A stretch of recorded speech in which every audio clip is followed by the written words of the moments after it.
eyyi assalamu aleykum wa rahmatullahi wa barakatuhu e bandiraɓe sehilaɓe jangguiyankoɓe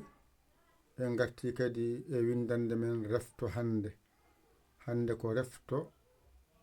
e wadde hen ekkorɗe ndeɗo windande ko jangunoɗa ko gonɗa hollede holno jangguirta ɗum bisimilla payen e alluwal he nani ɗum ɗo jangunoɗa mbaɗa dani henne ɓuura weɓandema wonno jangde ko satti ko welani mbaɗen ni ɗum ɗo jangunoɗa ba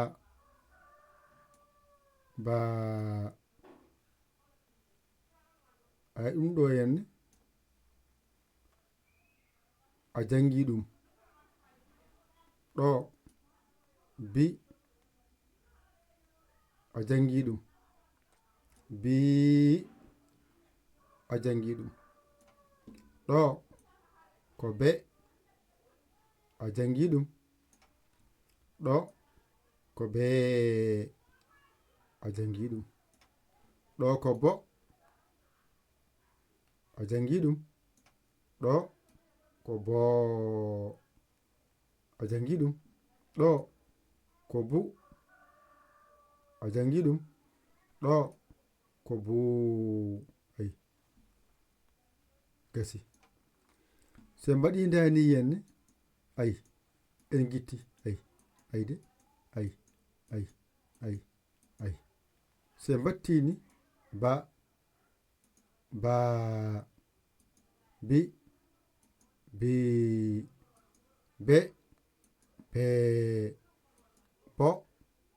bo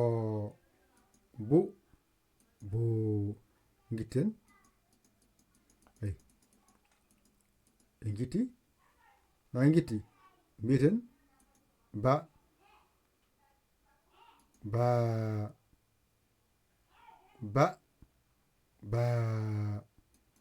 ɗo ko bi ɗo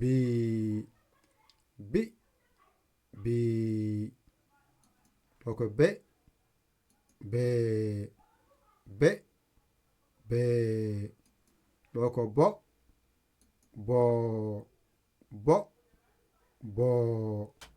ɗo ko bu timmi joni noon ngara mbaɗen ekko tawde en paami ko jangano ko e mbi ɗiggi wadde gitten ekkorgal ngal ha gaynen on saha gadden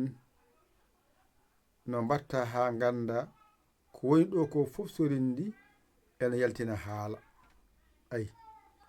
mbaɗen dani henne ay ɗo garen ɗo ay ɗo mbaɗen ni ay ɗo mbaɗen ni jippiren ɗo ay se mbaɗini ay ngal ɗo alkulal ɗo ko ba ngara binda ba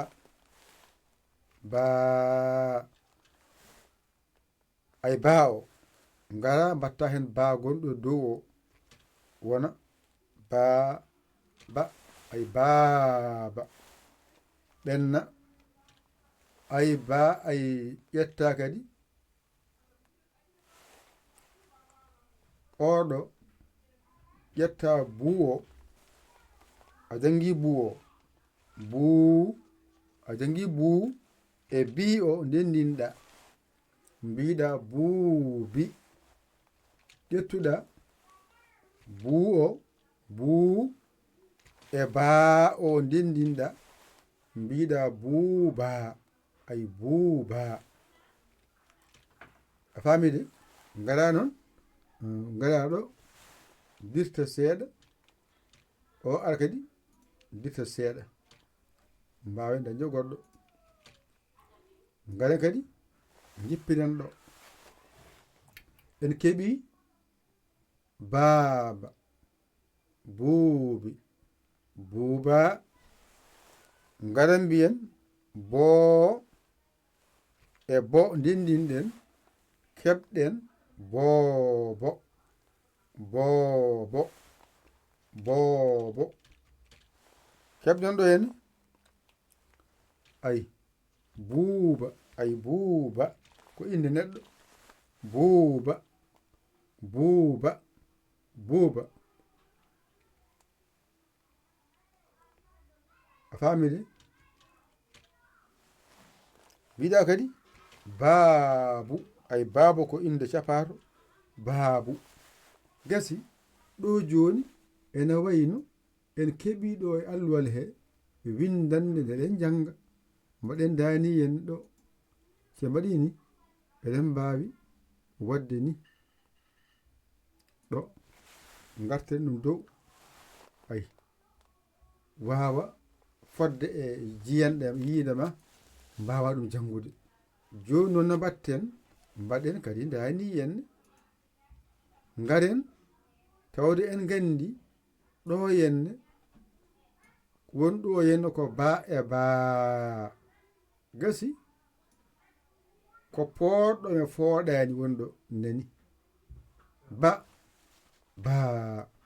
ɗone en gandi wonɗo ko bi e bii en cerdi ay ɗo wonɗo henna ko be e bee wona yide joni ɗo en cerdi be e bee ay ɗo henne ko bo e boo en cerdi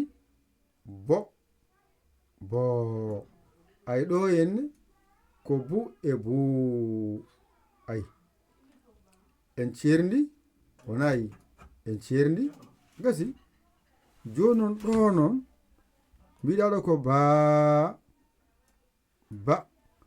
woni baaba ɗo mbiya ko buu e bi mbiɗa buubi ɗo mbiɗa ko buu baa wona buuba ɗo mbiɗa ko boo bo wona boobo ɗo ko buuba ay buuba ko inde buubo buubu ko inde ay joni a dañi hen ko jangonɗa ko a heeɓi hen kala haala baaba buubi buuba boobo buuba buuba buubu ayde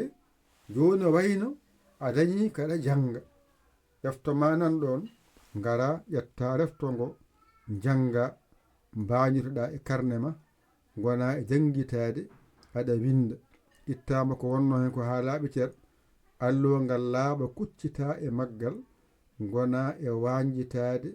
e jangude ɗigginde yetto men hande ko ɗo haaɗi yetto men hande ko ɗo haaɗi mbaɗen dani en yetto ngo ay yetto ngo nani mbaɗen ni ay alluwa ngal nan ɗon yetton mbañirɗon ɗum jangon ɗum joni so ngari ceernon ɗo ay ɗo ɗum ɗo woni ko janga ko jangate konen ɗum ɗo jangata ɗum to koko jangano ɗum ɗo koko jangano ɗum ɗo koko jangano ɗum ɗo koko jangano enen mbawa teskade no moƴƴi ɗo koko jangano ɗo woni ba e baa ɗo woni bi e bii ɗo woni be e bee ɗo woni bo e boo ga woni bu e buu gasi joni noon tawde a famiri noon peccaɗo ay peccaɗo ganda ko dow woni fooɗani less o fooɗi ga noon ngara ceernda ɗo on saha noon ngara mbawa wiide baaba boobo mbawa wiide buubi buuba buuba buubu gasi ay hankadi a wawi jangude ɗum teskede ala ko woni ɗo ka jangano teskede ala ko woni ɗo ka jangano ndeɗo windande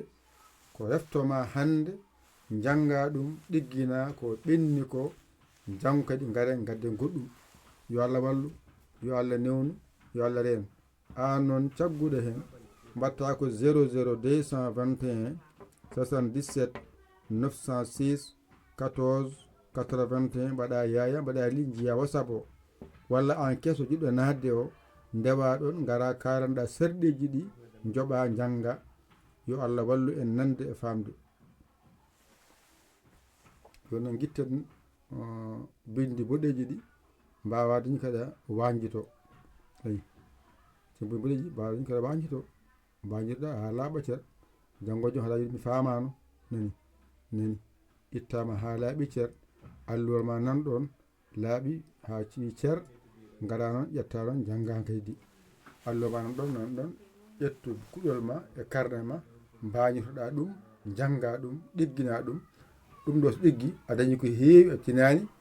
kadi ene winda ko heewi ɗo ko ha tan ganda ko ekko tan wonɗo. ekko he noon ndewata ha mbatta windude.